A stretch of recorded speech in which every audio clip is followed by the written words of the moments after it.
हरे कृष्णा। जो सुख और शांति देने में मिलती है वो लेने में नहीं है। हमें ज्यादा से ज्यादा देने की प्रवृत्ति डालनी चाहिए। भले हम भगवान कृष्ण का नाम ही लोगों को दें, ये भी एक अच्छा दान है।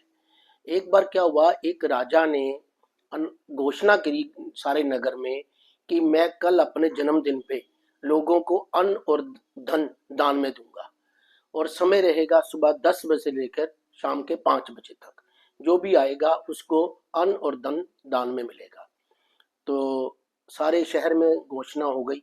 अगले दिन सुबह राजा क्या देखते हैं कि सुबह 7 बजे ही एक आदमी, एक व्यक्ति वहां उसके दर के बाहर खड़ा है। तो उसने सोचा, मैंने अनाउंसमेंट तो करवाई थी 10 से 5, ये व्यक्ति 7 बजे ही आ गया। चलो कोई बात नहीं, दूर से आया होगा।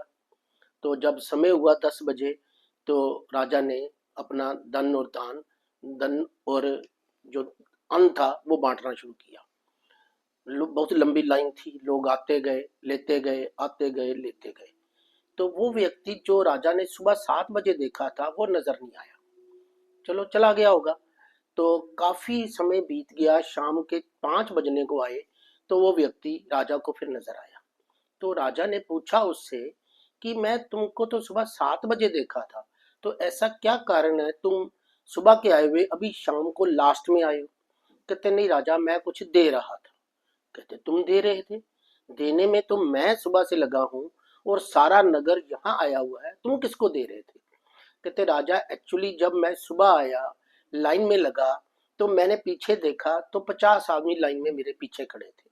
तो मैं वहां से निकल गया और 50 के बाद खड़ा हो गया।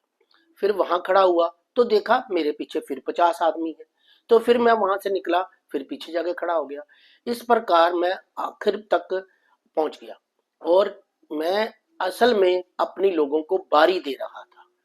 मतलब कि मैं और तो कुछ नहीं दे सकता था, तो मैंने अपनी बारी दे रहा था।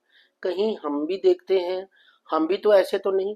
जब हम भगवान के दर्शन को जाते हैं तो हम सबसे आगे लगने की कोशिश करते हैं और लोगों को धक्का मुक्की देके आगे पहुंच जाते हैं।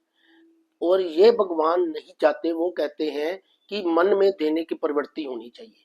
भले वो आदमी कुछ दे नहीं रहा था, पर अपनी बारी ही दे रहा था, फिर भी वो दे तो रहा ही था।